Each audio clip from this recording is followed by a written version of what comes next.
Okay, how's everybody doing? So the beauty of doing a vlog, this sort of style that I'm doing lately at this phase of development and building the layout, is I can respond much quicker to comments and so on and demonstrate through video, you know, like even the next day, right?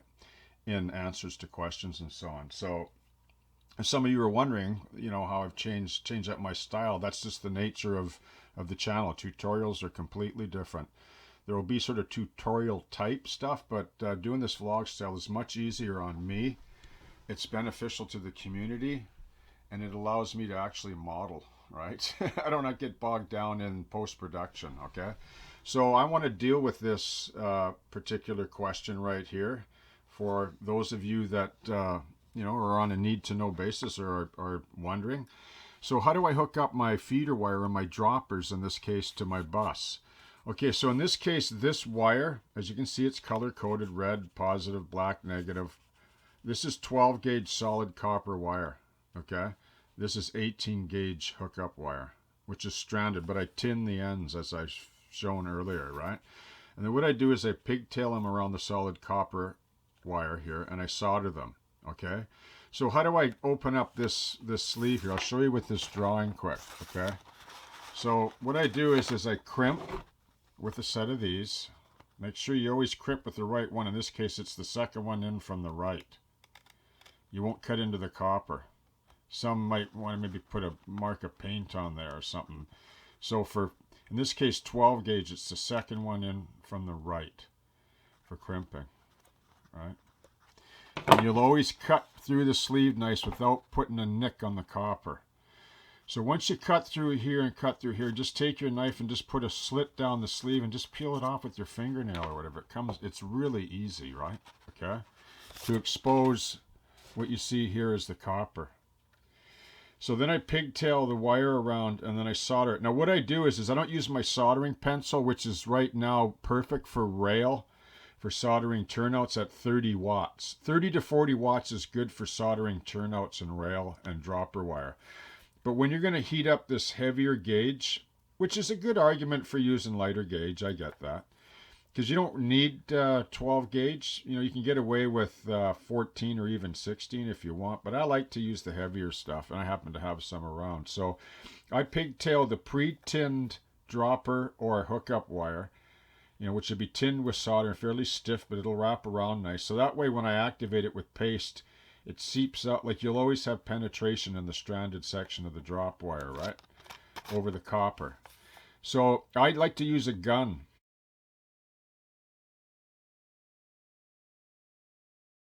Like a Weller gun, so I can crank the wattage up to 60, 70 watts just for a few seconds, because it heats up this solid copper wire really fast. That's what you want, right? Like, I don't want to heat this wire slowly, because copper transfers heat and electrical conductivity the best, right? So way down here it'll get hot if you don't solder it nice and quick. And if you got good heat, you get a good nice chrome finish due to the solder coupled to paste and good heat, even heat distribution. So you get a good nice clean solder, okay? That won't fail. Remember how I said if it kind of turns dull color on you during the process, it's probably going to be a cold solder. You want a nice glossy chrome like that. And you'll get that with proper heat distribution and good soldering paste. Then I clean it up really good with isopropyl alcohol with a brush. Like some of your soldering paste, because it's acidic, which gives you this nice weld to begin with, will melt and sort of creep down the wire a bit. So I clean it all up and wipe it down with a rag so it's nice and clean, right? Now, you can leave this exposed if you want, if they're staggered like this. Like, see how I stagger them? Because there'll never be the stiffness of this wire, which is another reason why I use heavy gauge, because it doesn't move easily. Believe me, the heavier gauge it is, the less resistance it is to movement, because it's bendable and holds its shape. Now, you can cover this. Well, this is one of the methods I use. I take some shrink wrap and I split it down the side, right? Okay. And then what I do is I just slip a piece over top like this. Like, see the red wire here? Right? And I'll slide it over the solder, and then I'll put another piece the same way, like this. Sorry for my fat fingers. and then I'll put it over top with the slit at the back on the opposite side. And then I slide it over like this. And then I wick in, I turn it and I wick in some thin CA down the seam. And it'll just weld this plastic together. And then I just run a Bic lighter over it and it shrinks over nice and it's done, okay? That's if you want to do that. You can use electrical tape and run a zap strap on each end too. But the reason why I used a zap strap here is so that if this gets tugged on, the, in terms of physics, it's going to pull on the zap strap section, which is going to be stronger, and you're not going to affect the integrity of your solder joint here. If and when that happens. It just adds a little extra insurance, right? I'm a real stickler for good integrity in my electronics and bench work. I always have been, because I don't want to think about this or my bench work when I start to do scenery and modeling and details once the track is all laid, right? And I want to have 100%, well, 99.9% reliability, apart from keeping the track clean, of my locomotives. Like, I don't want to think of that, you know? So that's how I do that.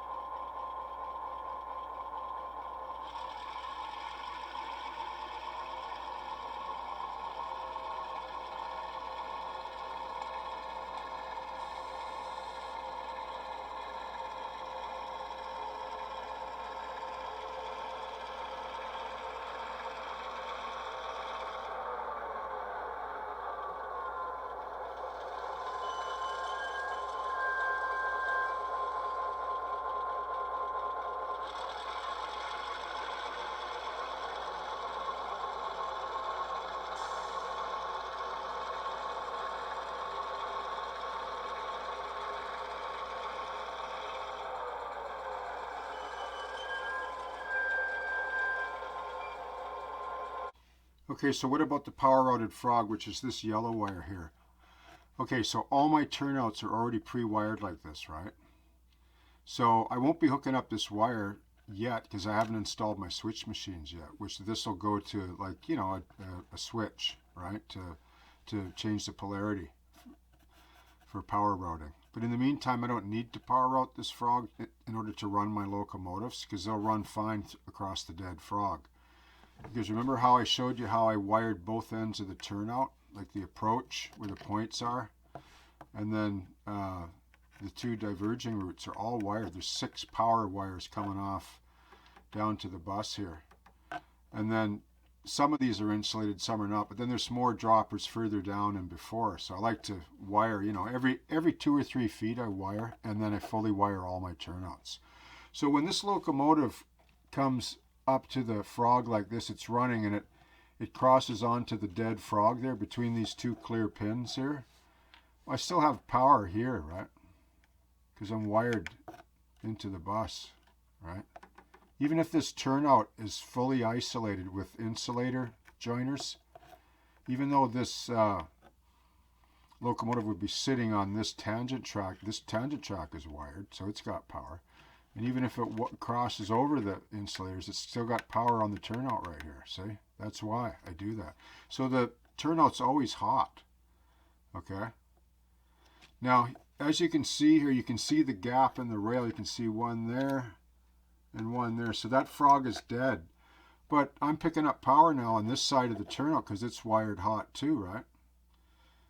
So the positive negative is always correct, because there's no, like, the frog won't short because it's dead and it's not power routed anyway.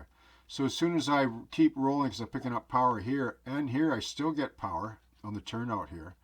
But then all of a sudden this frog rolls over onto the dead, or sorry, this truck rolls onto the frog here. It's still picking up from this axle until it's sitting right on the frog there. Now this truck's not picking up any power on this side of the frog because it's dead, but this truck is picking up power to my DCC decoder, or motor in the case of DC. So you're never going to have a problem, right?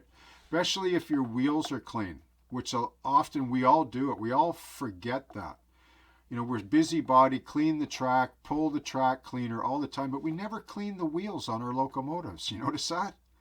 Like try it sometime. Put a thin like cloth, a cotton cloth soaked in 99% isopropyl alcohol. Lay it over a piece of track, powered track, power from here, and then just run the wheels, spin them like on the cloth, like on the rail, and watch the big black grease skid mark that'll come off the wheels.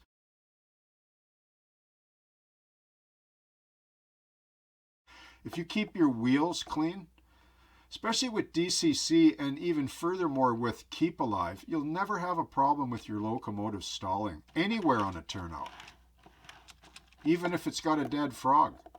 Imagine the reliability and increased conductivity when you do power out your frog. See, so this is the method to my madness and why I emphasize clean wheels. Track, you don't have to clean track that much. And besides, it's easy on a shelf. You don't have a lot of track to cover. And really good gauge wire and solid pigtail solder connect. Good low resistance power grid. You'll never have issues running your locomotives. In fact, you'll forget about it.